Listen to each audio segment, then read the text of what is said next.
유언입니다. 네. 감성에 취해서 편지 쓰고 막 이런 것들 안 된다면서요? 아주 엄격합니다. 이 5가지 방식에서 조금이라도 틀리면 효력을 부인해 버립니다. 가장 확실한 방법은 견디고 듣다 보면 늘어나는 재테크 지식 시작합니다. 안녕하십니까, 행센 오영일입니다. 법무법인 명륜의 유천호 변호사입니다. 네, 반갑습니다. 반갑습니다. 자, 변호사님 모시고 저희가 상속과 관련된 여러 가지 컨텐츠들을 지금 제작을 하고 있는데요. 네. 이번에는 유언입니다. 이게 부모님의 재산이 자녀한테 이전될 때 형제들끼리 의의가 상하면 안 되기 때문에 부모님의 현명한 유언이 예. 필요하다라는 것 때문에 저희가 오늘은 유언에 대한 말씀을 좀 나눠보려고 합니다. 일단 제가 사례를 하나 좀 가지고 와봤는데요. 우애 좋은 삼형제를 둔 아버지가 계시는데 이제 인생의 마지막을 준비하고 계십니다.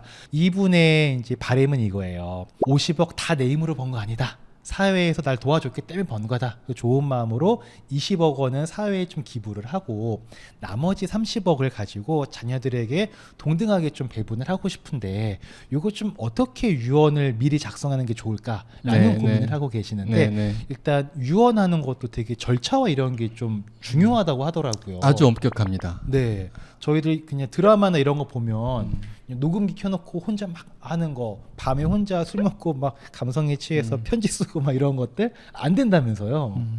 유언은 유언자가 돌아가신 후에 그 효력을 발생하잖아요. 네. 그래서 사실상 유언자가 유언 당시에 진정한 의사에 의해서 유언을 했는지 이게 위조 변조됐는지 네. 이제 유언을 직접 한 분이 안 계시면 네. 확인할 수가 없잖아요. 그쵸. 그래서 아주 엄격한 요식성을 두고 있습니다. 준비해 주신 자료 보니까 5가지가 있다고 네. 되어 있는데 하나씩 좀 설명을 부탁드리겠습니다. 예.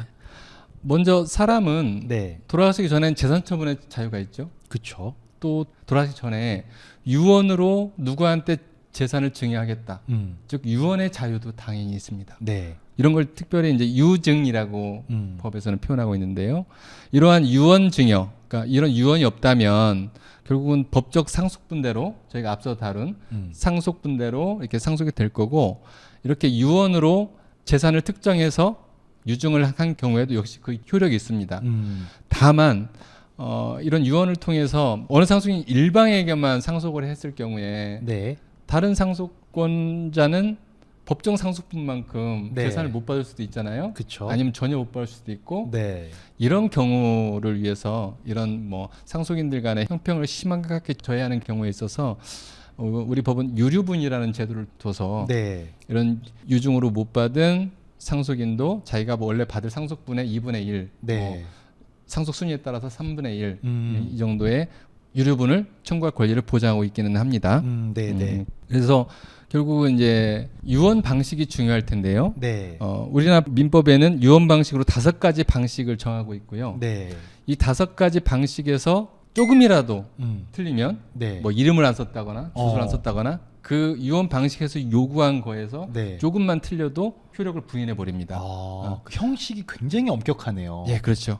아까 제가 말씀드린 것처럼 이렇게 유언에서 엄격한 요식성을 네. 두는 이유는 이 유언의 효력이 유언자의 사후에 발생하기 때문에 과연 이 유언이 유언자의 진정한 의사에 기해서 이루어진 건지 또 유언을 할 때 좀 신중하게 할 필요성도 있고 네. 또 위변조를 방지할 필요성도 있고 네. 그래서 이런 이유로 이런 엄격한 요식성을 채택하고 있는 겁니다. 네. 먼저 5가지가 있는데요. 네. 뭐 자필증서에 의한 유언, 녹음에 의한 유언, 공정증서에 의한 유언, 네. 비밀증서의 유언, 구수증서의 유언. 실제 구수증서는 이 4가지 방법으로 할 시간적 여유가 없을 때, 네. 즉 그 유언자의 질병이나 급박한 상황에서 이 4가지 방법으로 유언을 할 수 없을 때 네. 이제 채택하는 방법이고 네. 거의 뭐 잘 쓰이지 않고 있고 그래서 가장 흔히 쓰이는 게 아마 자필증서나 공정증서일 겁니다. 네. 네. 먼저 자필증서에 의한 유언을 보면 이거는 유언자 혼자 하는 거예요. 혼자도 할 수 있어요. 뭐 네. 증인이 있어도 상관없지만, 네. 다른 사람이 있어도 상관없지만, 그리고 이건 자필이어야 돼요. 내 손으로 쓴 네. 거. 유언자가 직접 타이핑 쳐도 안 되고, 뭐 그치. 워드 쳐도 안 되고, 네, 네. 자서를 해야 돼요. 네. 그리고 이름, 생년월일, 네. 주소, 유언 내용, 네. 그 다음에 이름 옆에 날인까지 다 해야지 여기서 하나라도 빠지면 효력이 없습니다. 다만 유언 내용이 있어서 네. 유언 내용이 뭐 어디에 있는 아파트는 뭐 큰아들한테 준다 이렇게 구체적으로 할 거 아니에요? 네. 그러면 이 유언 내용이 특정이 가능해야 돼요. 아파트라면 동호수까지 어떤 재산을 누구에게 주는지 알 수 있어야 돼요. 네. 그리고 작성 일자는 년, 월, 일까지 다 써야 되고요. 이름 옆에 이제 날인을 하는데 네. 도장이나 지장은 가능한데 네. 위조 가능성 때문에 서명은 안 하시는 게 좋을 것 같습니다. 보통 저희 사인으로도 여러 가지 결제를 많이 하는데 네네. 유언에서는 그게 안 된다는 거네요. 그다음에 이제 녹음에 의한 유언이 있는데 녹음은 말 그대로 우리가 뭐 카세트 테이프든 CD든 이건 잘 안 쓰죠 현재. 네. 요즘은 해저편으로 예, 많이 예. 하겠네요. 녹음이 가능한 기기로 녹음하시면 돼요. 여기에도 역시 이름, 그다음에 날짜, 네. 이거 지금 녹음하는 날짜, 유언 내용, 음. 그다음에 유언 취지, 뭐 건강한 상태에서 유언했음을 확인한다 이런 거를 다 녹음을 하면 되고요. 여기서 주소는 필요적 사항이 아니에요. 아 여기서 주소는 또 없어도 돼요? 네네. 네. 위에는 다르네요. 자필 증서랑. 예예예. 그리고 여기는 다만 이제 증인이 필요하거든요. 증인이 이제 녹음을 하죠. 네. 예, 증인이 필요한데 여기에서 이제 증인 숫자에 대해서는 법에 특별히 규정하고 있지 않아서 한 명 이상이면 되고요. 예를 들어 이런 거네요. A라는 사람이 녹음을 통해서 유언을 남길 건데 네. 한 명이 듣고 있으면 네. 증인을 네. 할 수 있으면 인정될 수 있다. 예. 거기에 녹음에 증인도 목소리도 나와야죠. 앞에서 보고만 있으면 안 되고. 근데 네. 증인은 뭐라고 뭘 얘기를 해야 돼요? 뭐 증인은 아까 말씀드린 것처럼 네. 유언자 누가 몇 월 며칠 날 네. 건강한 상태에서 유언을 했다. 이런 걸 확인해 줘야 되겠죠 목소리로. 아 그렇군요. 네네. 그래서 여기 증인이 필요한데 네. 다만 증인은 상속으로 이익을 받을 사람이면 안 돼요. 즉 상속인이나 가족이나 네. 이런 사람 안 되고 이와 관련 없는 상속으로 인한 이익을 안 받는 사람이어야 됩니다. 완전 그냥 다른 사람, 제3자 네, 네, 정말. 네, 그리고 이제 손쉽게 할 수 있는 게 자필 증서나 녹음에 의한 유언인데요. 네. 이 경우는 손쉽게 할 수 있는 장점이 있지만 검인 절차라는 걸 거쳐야 할 필요가 있어요. 검인 절차 뭔가 확인받아야 된다는 그런 거예요. 예. 네. 이제 사망을 하면, 그러니까 유언을 작성하고 사망을 하면 이 자필 유언을 가지고 있는 사람이나 발견한 사람이 네. 그걸 가정법원에, 그러니까 관할 가정법원에 가지고 가요. 네. 그래서 가정법원에 검인 청구를 해야 돼요. 네. 예, 그러면 검인을 해주거든요. 이 이유가 우선 유언의 존재를 확인하고 네. 위조를 방지하려면 이 유언장을 보존한다는 측면에서 네. 이제 필요한 절차로 이해하시면 됩니다. 그러면은 유언장을 부모님이 작성을 다 해놨어요, 자필로. 네. 근데 드라마 같은데 보면 변호사님들이 오셔가지고 생전에 준비하신 유언장 공개합니다. 이러면 깔끔한데 네. 아빠가 그냥 본인 책상 서랍에 딱 넣어놓고 돌아가신 걸 뒤늦게 예. 사후에 자식들이 발견할 수도 있잖아요. 그렇죠. 그러면 그때 그 발견했으면은 그대로 하는 게 아니라 발견한 걸 가지고 가정법원에 가서 검인 청구를 해야 되는 거죠. 검인해야 된다는 말씀이신 거죠. 네. 그게 말 그대로 이제 같이 사는 자식이나 네. 상속인들 자식 일부가 유언장을 먼저 발견하고 보니까 자기한테는 재산을 안 주거나 조금 주는 내용이에요. 네. 그럼 이걸 없애버릴 수도 있잖아요. 그렇죠. 네. 그러니까 이런 검인 제도를 두는 거죠. 그러니까 유언장을 잘 보존할 필요가 있어서. 그럼 더 좋은 방법은 진짜 드라마나 이런 데 보는 것처럼 뭐 변호사님들의 조력을 구하는 게 더 좋은 방법일까요?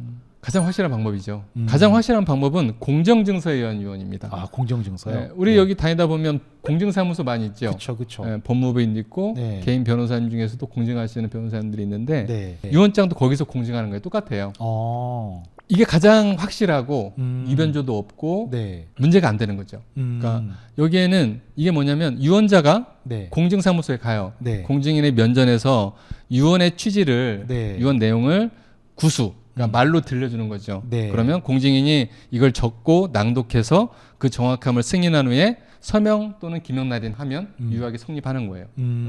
이러면 이런 공정서는 가장 많이 쓰이고요. 상속인들 간에 유언장의 효력을 다툴 여지가 없는 거죠. 확실하게 딱 못 박아주는 느낌이네요. 예. 다만 여기서는 증인 2명이 필요합니다. 같이 공증사무실에 가셔야 돼요. 그러니까 나를 제외한 2명이 그러니까 3명이 같이 방문을 해야 되는 거네요. 그러면 그때도 이 2명은 이 상속 재산이랑 관계가 없는 사람, 얻을 이익이 없는 사람이 가야 되는 거죠. 예를 들어서 뭐 아버님이라 치면 아버님이 본인 친구들 이렇게 가도 되는 거예요. 그럼요. 그 아들아 가자 이렇게 하면 안 되겠네요. 심지어는 그 공용사무실 직원이 네. 증인하기도 해요. 아 그래요?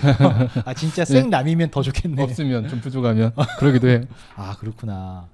그러면 공정증서가 가장 확실한 거고 또 어떤 게 있을까요?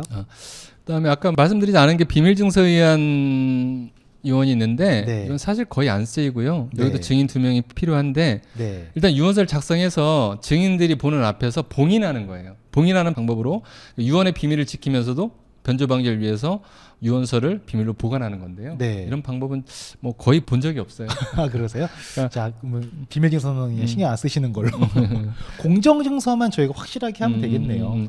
그러니까 확실한 건 공정증서에 의한 유언을 하시는 걸 추천드리고요. 만약에 공증비도 뭐 아끼고 싶다 네. 그러면 물론 변호사도 보수를 받겠지만 아는 네. 변호사님 있으면 네. 변호사한테 이런 걸 좀 자필 증서나 뭐 이렇게 할 때 이런 네. 걸 좀 변호사를 통해서 조력을 받아서. 조력을 받아서 하시기를 추천드립니다. 네.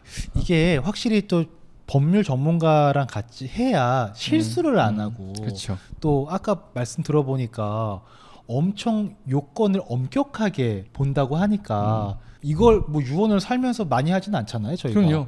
아무리 챙겨서 한다고 하더라도 늘 하던 일이 아니면 또 실수할 수도 있는 거니까 기왕이면 좀 이렇게 조력을 받아서 하는 것도 좋은 것 같네요. 그러기를 적극 추천드립니다. 네. 뭐 이와 관련해서 참고로 뭐 유언 능력을 보면 네. 유언하려면 유언 능력이 있어야 되거든요. 네, 그게 네. 이제 만 17세 이상 돼야 되고 음. 그럼 미성년자도 가능하죠. 네. 그다음에 의사 능력이 있어야 돼요. 어. 그러니까 뭐 치매에 걸리시거나 네. 이런 의사 능력이 없으면 유언에 흔히 말하는 뭐 한정치상자, 예, 근치산자 예. 이런 분들은 유언 능력이 없는 거죠. 네. 그리고 이제 유언 철회도 가능한데요. 네.